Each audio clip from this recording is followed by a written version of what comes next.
Hello again everyone, welcome to another Transformers review. This is Graham, also known as the Collector 75.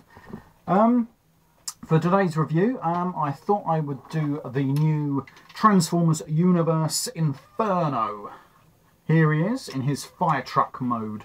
Now then, as a special sort of thing, considering how he's supposed to be from Generation 2, this one, I thought I would do a comparison with his original Generation 2 namesake. So here he is. There we go, and that's him with the water cannon on the front there. And you can probably just see the Generation 2 Autobot logo that I put on the front there as well. Yeah, so here we go with the size sort of comparison in truck mode. Here we go. Ooh, if I can get them back here so you can see them. There we go. As you can see, Universe Inferno is a bit bigger, a bit darker red as well. But, you know, I think the Henkei one was a lighter red, much more like this one. And, of course, they had chrome parts, which did look actually a lot better. But I wasn't going to pay 30 or 40 quid for that, and when I could get this one for £18 off play.com. Anyway, this is him in his fire truck mode. He has this sort of water cannon blaster thing, as usual, and it will fire quite well. Here we go. Oh, there we go. There we go. It's down here somewhere. There we go.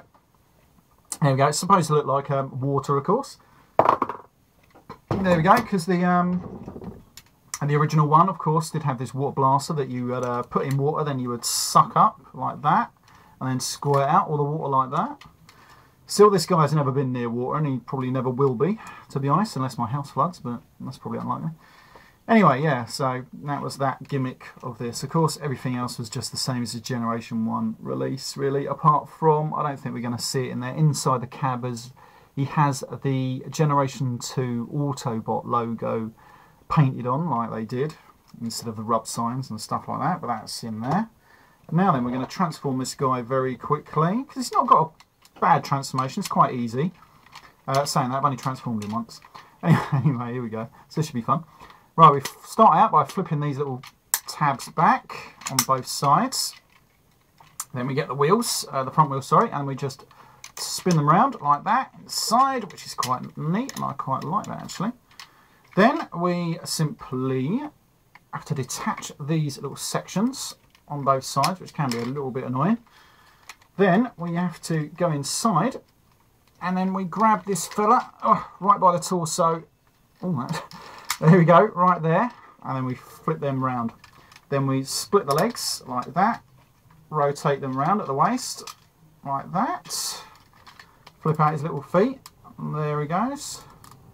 And there. And that is him, nearly almost done. Now then, what do I have to do next? I have to separate them just at the door section there, like that. Oh, there we go. I can see how too healthy. Like that. There we go.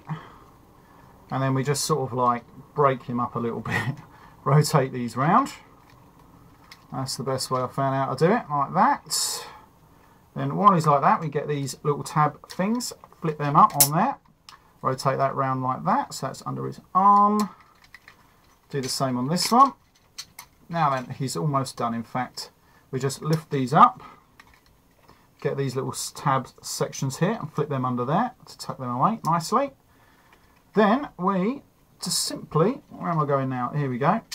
Rotate them there, bring that down, rotate it. Then I like to just spin these and just place them on his back like that. There we go. Now then, last bit of his transformation, we just simply grab one of these front lights and we move it forward and his head will flip round like that. There we go. It's pretty cool. Then we get this little back section and this just flips up into there and hides that little open space, which is pretty good. Then we just rotate his head. And that is Universe Inferno in robot mode.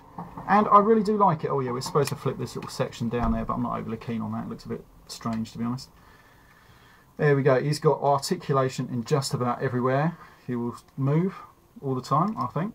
There we go. You will move at those those shoulders, they're just a bit stiff.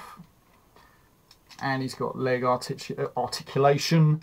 His feet are on little ball joints and up and down and everything, and there, so he's got plenty of good posability. And he is one of my favourites. So I got him today, and I think he's absolutely fantastic. I really do like him. I would like to have got the Henkei, like I say, because he's a bit of a more brighter colour. But this guy is just absolutely brilliant. Here we go, that's him on there. How much time have I got left? Absolutely loads. Really, really good transformer. Anyway, right, we're going to put him down to one side, providing he doesn't fall over. There we go. Now then, we're going to transform this fella quickly. Easily done. Take that off. Open that up a little bit. Grab his little arms and just ease him off his little posts. Like that. I haven't transformed this guy much, actually, ever since I bought him way back in about 1994, something like that. There we go. Anyway, we just sort of open him up a bit. We all know the sort of the transformation. Flip his little feet round like that. Get these little arms there, flip them down, rotate these little silver chrome bits all the way around like that, and flip that up. That one's stiffer than the other one for some reason. Then we get this section, and this has a weird transformation. Sorry about flipping it around. That just flips into there, and then this whole thing just collapses, and then he's got a little hook bit just there that's going to go right under the roof. There we go. And then we get this little section and rotate it all the way back down. And there we go. Then we can put his little hands in. Now you can tell this is the Generation 2 because it used to have spring-fired things on there, but they took them out for the Generation 2 release. Let me just put the right ones in the right hands. There we go. So we've got these. So now they're just posts that just slot in. There we go. And they hold in there quite well. Of course, the more you play with it, if you were a little kid playing with this, the more you put it in and out, the more it'll wear down. Isn't that true? There we go. And that's him. And his little rope edge. You can put these little white bits because he has little holes that, if you'll see them, on his little arm sections that go into there just by the roof. You just got to move it out. Put this in and it will just slot in there like that. And the same on the other side. There he goes. Just in there. If I can get it in. Ah, there we go. So there he is. And I do like Inferno. I remember when I was a kid, I saw this in the Argos book for £8, I remember, and I really, really wanted it, but as usual, being a little kid, you can't afford it. So I never had him when I was a kid. So well, the first time I actually got this was his Generation 2 release. So anyway, let me put these guys side by side. Now then, he's almost as tall actually, but obviously this guy is bulkier than this fellow. So there we go. What I do like about this guy is his ladder. Sorry I didn't show this in truck mode, but it can extend all that way. That's really, really good. And there we go, and he's got his little chrome gun on the top there. It's got good articulation, and I do really like it. Here we go. So yeah, so this has been Universe Inferno and Generation 2 Inferno. Just thought I'd show you this one because I really did want to do this one as a little video. Been looking forward to getting this figure. I pre-ordered this about 2 months ago and it's sort of like, it took ages to come. Still, never mind. It's a good figure. So anyway, this has been Graham, the Collector 75, and I'll see you all next time.